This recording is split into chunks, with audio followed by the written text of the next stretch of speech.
जय मां विंध्यवासिनी। अब मैं आपको सबसे सुरक्षित रुद्राक्ष जो आपकी बेटियों के लिए इस कलयुग में आपकी बेटियों के लिए है सबसे दुर्लभ रुद्राक्ष।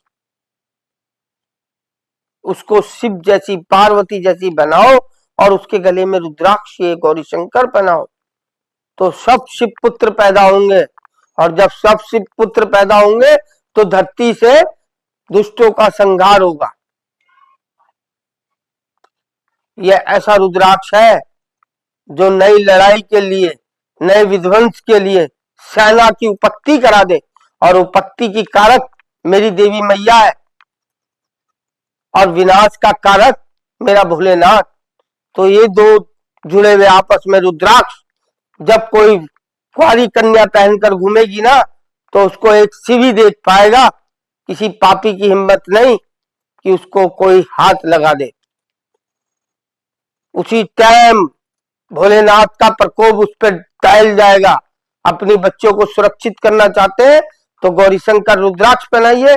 उसमें एक 6 मुखी और एक 7 मुखी उन लड़कियों के लिए जो बड़ी है, जो इंटर में आ गई, बीए में आ गई, उन बच्चियों के लिए, क्योंकि उनको और ज्यादा सुरक्षा की भी जरूरत है जो मेरा कार्तिक स्वामी दिलाएगा, जिसने सारे दुष्टों का संहार धरती से कर दिया था, वो दिलाएगा। और फिर मेरी माताओं की ममता भी उसको मिलेगी क्योंकि उसमें लक्ष्मी का रुद्राक्ष लगा है। ऐसी मेरी मैया बनेंगी सारी लक्ष्मी और सारे इस प्रकार से लक्ष्मी का धन आप लोगों के घर में बढ़ता चला जाएगा।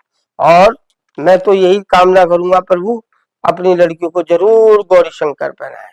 अभी तो बहुत सस्ते हैं, फिर तो पैसों में भी मिलेंगे नहीं मिलेंगे। लोगों को विदेशों में ताकत समझ में आ रही है इनकी।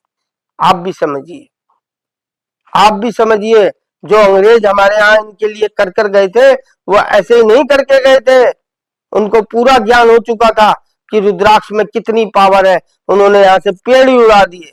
वो तो भला करो विवेकानंद जी का और दुआ करो उन सदानंद गुरु की जो यहाँ से कलम ले जाके डींगला में उन्होंने स्थापित की और पूजा करा के वहां रुद्राक्ष की उपत्ति के लिए पेड़ लगाए। आज भी मेरे ख्याल से 582 या 682 प्रकार की कलमों से लगे हुए वहां वृक्ष है। आप देखिए जाके, समझिए आप, सब कुछ यहाँ से गया है। जो लोग वहां के बोलते हैं ना, कभी कभी हृदय दुखता है कि ये तो इंडियन है, एक मुखी 200-250 रुपए कीमत होती है। तो मुझे ऐसे दुकानदार भगवान को बेचने वाले पसंद नहीं, इसीलिए मैंने ये बात बोल दी आपको। वो मेरा भगवान है, उसके हर रुद्राक्ष में, हर धरती के कहीं से भी निकला हुआ रुद्राक्ष हो उसमें ताकत है, रहेगी और अंत तक रहेगी। उसको कोई नहीं रोक सकता। नहीं तो वो ऐसा आदमी बता दे जिसको रुद्राक्ष मेरे एक मुखी पहनने के बाद नुकसान हुआ। अगर उसके कर्म में त्रुटि ना हुई हो, अगर उसके कर्म में त्रुटि हुई होगी तो मेरा रुद्राक्ष तब भी काम कर रहा होगा उसको सही बनाने का।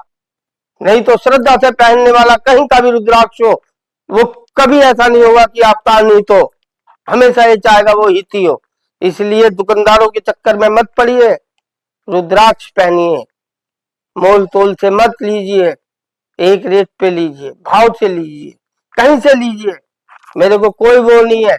जहां तुम्हारा मन ठुके वहां से लीजिए, पर भाव से लीजिए, हृदय से लीजिए, उसमें मोल तोल मत कीजिए। वो आपके पापों का हरण करने आ रहे हैं, उनसे भी मोल तोल करोगे प्रभु तभी तो आप उसका लाभ उठा पाओगे। क्या धरती पे आए हो उसमें मोल तोल चोल? कोई कपड़ा खरीदने गए हो तन ढकने के लिए? मन को प्रसन्न करने के लिए रुद्राक्ष खरीदने गए हो प्रभु, और मन की प्रसन्नता की कोई कीमत नहीं हुआ करती। ओम नमो नारायण।